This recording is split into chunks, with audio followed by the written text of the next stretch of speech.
बिस्मिल्लाहिर्रहमानिर्रहीम। सवाल नंबर पहिरियों, गारे हिरा किथे वाक़िअ आहे?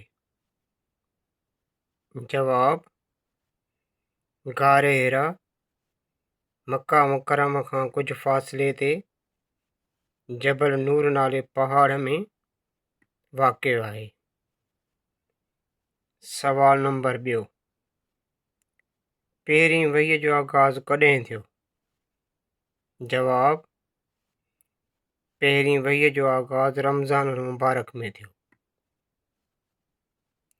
सवाल नंबर टियों, हुज़ूर अकरम सल्लल्लाहु अलैहि वसल्लम खां सॼो वाक़िओ ॿुधी बरका बिन नौफ़ल छा चयो?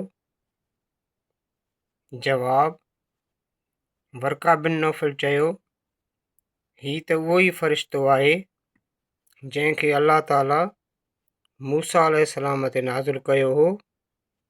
काश उन वक़्त ताईं मां जीअरो हुजां जॾहिं क़ौम जा माण्हू तव्हां सल्लल्लाहु अलैहि वसल्लम खे मके मुकरमा मां कढी छॾींदा। सवाल नंबर चौथों, हज़रत जिब्राईल अलैहिस्सलाम पहिरीं वहीअ जे वक़्तु घणियूं आयतूं खणी आयो? जवाब, हज़रत जिब्राईल अलैहिस्सलाम सूरह अल-अलक़ जूं पहिरियूं 5 आयतूं खणी आयो।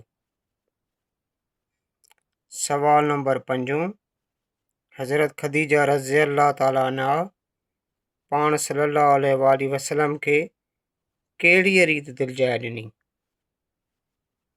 जवाब, हज़रत ख़दीजा रज़ियल्लाहु ताला अन्हा फरमायो, अल्लाह ताला तव्हां सल्लल्लाहु अलैहि वसल्लम खे बेयारो मददगार न छॾींदो, छाकाणि त तव्हां सल्लल्लाहु अलैहि वसल्लम पंहिंजे रिश्तेदारनि सां सुठो सलूक कंदा आहियो, हाजतमंदनि जूं ज़रूरतूं पूरियूं कंदा आहियो, महिमाननि जी महिमान नवाज़ी कंदा आहियो, मुसीबत में फाथल माण्हुनि जी मदद कंदा आहियो। अल्लाह ताला पाण सल्लल्लाहु अलैहि वसल्लम जी हिफ़ाज़त कंदो ऐं हर नुक़सान खां बचाईंदो।